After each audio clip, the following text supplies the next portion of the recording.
What's up, boys? Trying out something new today. I made a whole PowerPoint presentation on this topic, okay? So, optimizing athletic performance for lifting and martial arts. The tips and information I'm going to share with you has taken me years of trial and error to accumulate. Some of it's been through research that I've applied. Other than that, the rest comes from my own personal experience through trial and error. Now, there's a lot of things out there that people say affect your athletic performance and that boost it, that degrade it. I've sifted through this stuff and have found out what actually works, and I've simplified it down and made it easy to understand for you. This is going to be everything that has helped me go from being out of breath when I walk up a flight of stairs to now being able to complete a full grappling match and not even be out of breath. These things can be applied to any athletic sport or activity, included but not limited to running, boxing, grappling, football, MMA, or any other sport that requires strength and endurance. Boom. Number one, we have protein. Source is important.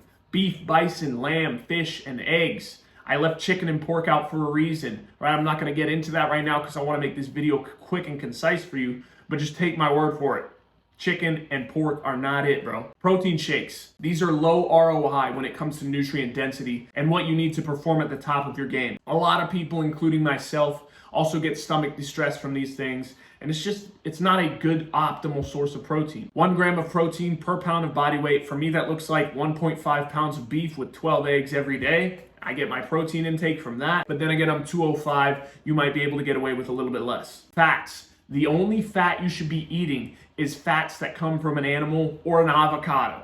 Okay, these are the only fats that you should eat. I shouldn't have to tell you that vegetable oils and seed oils are horrible for your health, like absolutely havoc-wreaking for your health. The reason we eat animal fat is because to optimize athletic performance, you have to have high levels of testosterone. Okay, and how do you get high levels of testosterone? You have to give your body the building blocks so that it can make testosterone. And it makes this testosterone out of saturated fat and cholesterol, which is all that animal fat is, all that an egg yolk is. Animal fat is not bad for you whatsoever. I don't care who told you that. It's a myth. It's a lie that the government fucking told everybody or these companies told everybody.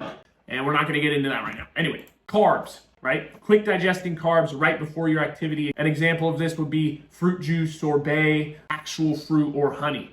Make sure you're not eating processed ice cream or donuts, things like this. This is going to give you a big performance boost in the moment, but overall, when it comes to your health and when it comes to your body and your mind, it's going to give you a negative effect, right? It's going to give you a feeling of unwellness, and it's going to destroy your cognitive ability, and you need your cognitive ability to perform at your peak athletically. If you know you're doing a hard training session tomorrow or you have a competition coming up the next day, it would probably be a good idea for you to carb load. What is carb loading? It is when you eat a mass load of slow digesting or combined with fast digesting carbs. I like rice, honey, and butter. It's a carb that I eat the day before to give me performance the next day. The reason for this is because when you're performing, right, when you're doing your athletic activity and you have your quick digesting carb before your athletic activity, you're going to run through that quick digesting carb at some point. And if you have a football game or some long form activity like that, you want extra carbs in your system. So the day before, you eat a bunch of slow digesting carbs, rice, sweet potatoes, something like that, and this will give you a sustained energy the next day. Small intermission before we go on to the next section. The tips and advice that I'm giving you here are not for those of you who are overweight. These tips will not help you lose body fat. They're simply meant to optimize your athletic performance in the moment on the given day or overall. If you're an athlete and you use these techniques, you probably don't need to lose body fat. You're probably already pretty fit. If you're looking to lose body fat, I've got a video on that coming out very soon. So stay tuned for that. Right? The next one is water, electrolytes, and sodium. Water is a given. You should all know that you need to be getting in a good intake of water. Okay? But hydration doesn't come down to how much water you drink. Hydration actually comes down to what's in the water.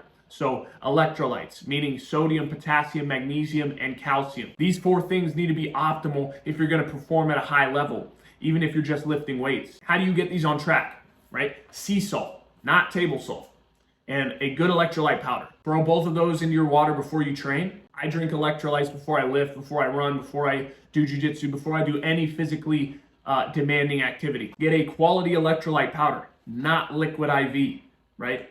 Liquid IV has low quality ingredients in it, at least from what I've seen. In my experience of buying electrolyte powders, quality electrolyte powders are normally cheaper than the brand name mainstream ones that you see. Because the brand name mainstream ones that you see use cheap products. That way they make more money, and it's basically they're marketing it off their name. Make sure you get an electrolyte powder that has sodium, potassium, magnesium, and preferably zinc in it, because we do lose a lot of zinc when we sweat. Timing of your meals is very important. Do not eat less than 1 hour before a training session, and if it's a big meal, 2 to 3 hours before. This food takes energy to digest, and if your body's digesting, that means you're not performing at peak.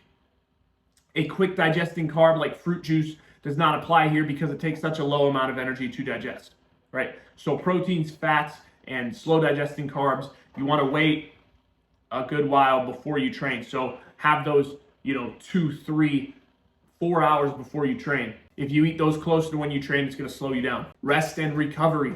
Sleep at least 8 hours a night. Depending on how intense you're training, you may need more like 10. I've had days where I slept 14 hours, right? Because I've been just going so fucking hard the day before.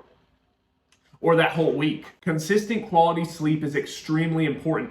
Nights of quality sleep stack onto each other. The peak performance you get from this is something that is built over time. On day number 4 and 5 of getting 8 hours of sleep a night is when you can operate at peak, right? If you get 1 to 2 days of 6 hours of sleep in between that, it can reset the whole cycle, and that stack falls down and you have to restack them, right? So consistent, good sleep stacks. Blood flow. You want maximum circulation throughout your body. There's a couple ways of doing this. Supplements like L-citrulline, L-arginine, beet juice, and cacao. These are just what I've used, what I have gotten benefit from. There are many more supplements that improve circulation, but I'm just speaking from my experience here.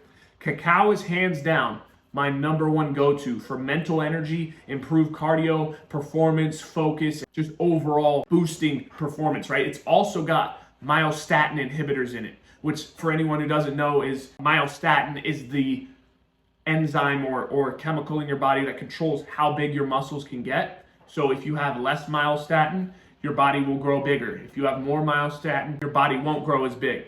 So if you eat dark chocolate, it's got myostatin inhibitors in it, which will allow you to grow bigger muscles. It's also got magnesium and polyphenols in it, which are very good for your brain, very good for cognitive performance, right? I eat a quarter to half a bar before I train, and the reason I eat so little is because dark chocolate does have a good amount of caffeine in it. And in my experience, if I have too much caffeine, it's going to negatively impact my cardiovascular performance because it jacks my heart rate up, right? I don't know the science behind that, but if I drink pre-workout, I'm definitely cardio impaired. Thank you guys for watching. This is what's helped me and the major things that have impacted my athletic ability and the things that I've gathered over a couple years of putting in research and time into figuring out how to perform at my peak. Subscribe if you want to be a more optimal human. Like this video if you got value or you found it helpful at all. And share with your buddy who needs to, step up his game. And as always, boys, in a world full of don'ters, be a doer. Boom.